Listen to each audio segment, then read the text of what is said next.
The World Peace Dome at Loni was the venue for the 4th National Conference on Media and Journalism on Peace Dialogue and Inclusivity, organized by MIT World Peace University through the School of Media and Communication.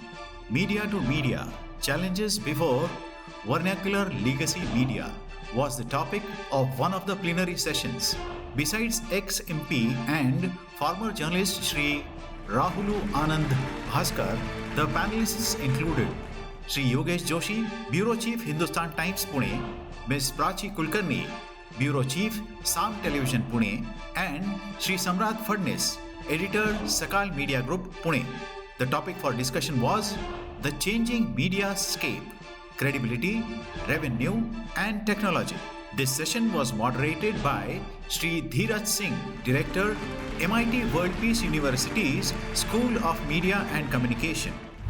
Recently, as part of the NCMJ, yesterday we gave out 3 first-time awards, which were Journalism for Peace Awards, and we gave it to 3 reporters who had been working in the field in various parts of the country. One was from UP, Lucknow, the other was in Odisha, and the third was based out of Chandigarh. So these were very key reporters, and we wanted to recognize people like these who are working in the field connected to our theme of dialogue, inclusivity, and peace. And their stories were so remarkable and so out of the box considering today's scenario, because increasingly what we are seeing in the mainstream media is the space for this kind of research, the space for this kind of legwork, as it used to be called in an earlier time, where reporters went to a location and really found out the problems and created a wonderful, credible, nuanced narrative of what is happening. For example, one of our winners did a very remarkable story about field workers, people who are working in the field, खेत में जो काम करने वाली महिलाएं हैं, उनके उत्पीड़न की बात की उन्होंने अपनी कहानी में यूपी के रूरल एरियाज में कैसे they felt not very safe when they were working in the field because there were situations of rape and sexual violence against them. And it was a very important story to be done, but somehow the mainstream media that is what we learned through the experience of our winners. So I'd like Samratji to sort of come on to this and say, why is the space for these kind of research-based, legwork-based story sort of thinning in the mainstream legacy media? It is definitely has a decline, but I believe that we much talk about the platform and not about the content. So I can see this kind of story flowing on YouTube and even mainstream television channels like NDTV, Z and other platforms. So the story for positive journalism, developmental journalism still exists. Okay, the problem is that I am surrounded much by the stories of clickbait stories that I hardly recognize that kind of stories.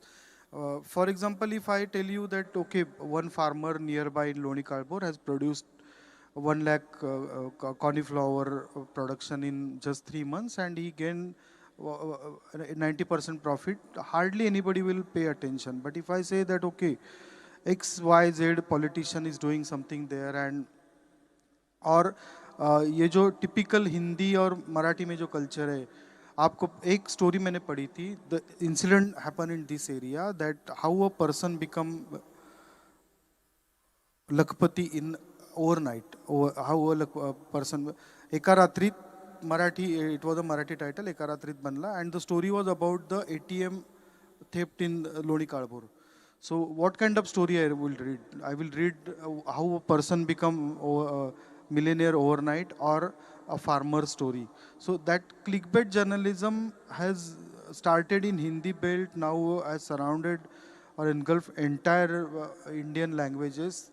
That has actually distracted us from the developmental stories. Those kind of stories still exist. We do have a good network of developmental journalists in Marathi, Hindi, even Yogesh and Prachi can add it. Those stories are still exist. We do produce we are able to reach more than 150,000 households every day. So people are people are interested to read the stories, but people they are already surrounded by much clickbait stories that it is very difficult for an ordinary audience to find developmental stories. That is how the situation is. Yes. So clickbait story is actually the bane of our times, and we are sort of dealing with that. As a journalist, Yogesh, I'd like you to come in here. What is the advice that you'd like to tell our young future reporters, journalists, and people who are coming into the field gradually? How do they prepare themselves for this new climate? One of the facts that you mentioned was multitasking, because the organizations expect a lot of multitasking capabilities from people they are hiring. Earlier it was not there. There was an age of specialization. Now everyone is expected to be a sort of single command unit who can take care of many things. Prachi also mentioned that. What advice would you like to share with our young students? Yeah, of course I'll do that. But before that, I would like to add to what Samrat ji has said about research-based stories. While it's true that Indian media is still producing research-based stories, but my personal observation is it has gone down. I mean, we have multiple level of new media organizations come up, but the proportion of producing research-based stories have gone down. And I find one of the key reason is lying in revenue. You know, research require a lot of revenue, and news organizations, not just in India, but across the globe, are grappling with that. You know, selling newspaper is completely different than selling soap. It has a very weird and a difficult composition. You know, there are a whole lot of factors attached to that. And if I send my reporter for 4 days in the jungles of Gadchiroli to get an exclusive research-based story, which means I'll have to spend close to 50,000 to 70,000 rupees. And at the end, there's no guarantee if he comes up with a story. Instead, if I ask if the same reporter to produce 4 stories a day, you know, which will generate sort of an opinion, and based on that opinion, I can easily get several reactions from the readers. It might help my organization in enhancing the viewership or readership. There was one term that Samrajji has used, clickbait. So this is also another reason which is actually killing research-based stories. I mean, we can have a simple, great case study. You know, I don't know how many of you are well versed with blogging. In 2000, there was a new concept that was known as a blogging. You know, blog was nothing but an online personal diary. And a lot of youngsters, particularly domain experts, started their own blog without any prior experience in media. And some of them really became popular. And we have many of such examples like Amit Marwa and Nitin Pai. What happened by the end of 2010 was everyone stopped blogging, and one of the principal reasons was Twitter. Twitter, as a microblogging website or a platform, killed blogging. Why? Because if I can produce my opinion in 140 characters, why do I have to post 500 word story or article?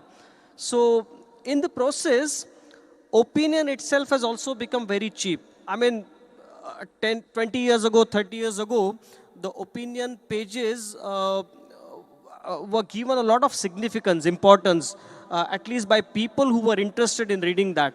Now we have opinion everywhere, you know, so this has all had a cumulative impact on research-based stories. That was first part.